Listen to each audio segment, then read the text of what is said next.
మరోసారి అభివృద్ధి చర్చలకు హైదరాబాద్ వేదికైంది. ఒకవైపు భవిష్యత్తు ప్రాజెక్టుల ఆరంభం, మరోవైపు తెలంగాణ అభివృద్ధిపై కేంద్రం నుంచి వచ్చిన హామీలు.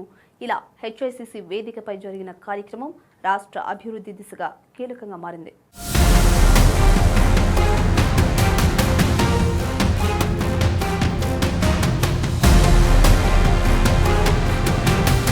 ప్రధాని మోడీ తెలంగాణకు సంబంధించిన పలు ప్రాజెక్టులను ప్రారంభించారు. హెచ్ఐసిసిలో జరిగిన కార్యక్రమంలో మొత్తం 9,377 కోట్ల రూపాయల విలువైన అభివృద్ధి పనులకు ప్రధాని శ్రీకారం చుట్టారు.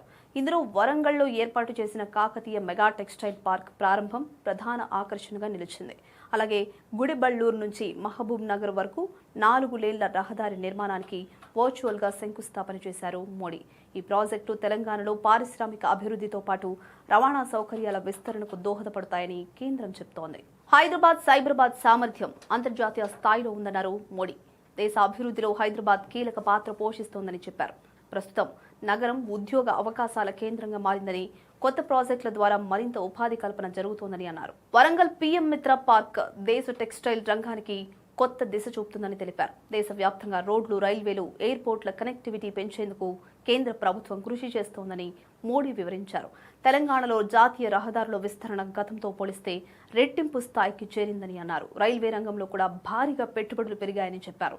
2014కి ముందు ఆంధ్రప్రదేశ్కు 1000 కోట్ల కంటే తక్కువ రైల్వే బడ్జెట్ ఉండేదని, ఇప్పుడు తెలంగాణకి 5,500 కోట్ల రూపాయల వరకు కేటాయింపులు జరుగుతున్నాయని గుర్తు చేశారు. ప్రస్తుతం రాష్ట్రంలో 15,000 కోట్ల రూపాయల విలువైన రైల్వే పనులు కొనసాగుతున్నాయని చెప్పారు. తెలంగాణకు ఇప్పటికే 5 వందే భారత్ ఎక్స్ప్రెస్ రైళ్లు ఇచ్చామని, 6 అమృత్ భారత్ ఎక్స్ప్రెస్లను కూడా అందించామని ప్రధాని తెలిపారు. తెలంగాణ అభివృద్ధి చెందితే దేశం కూడా మరింత బలపడుతుందని అన్నారు. కార్యక్రమంలో ముఖ్యమంత్రి రాజకీయాల గురించి మాట్లాడనని చెప్పారని గుర్తు చేసిన ప్రధాని, తాను కూడా రాజకీయాలపై వ్యాఖ్యలు చేయనని చెప్పారు.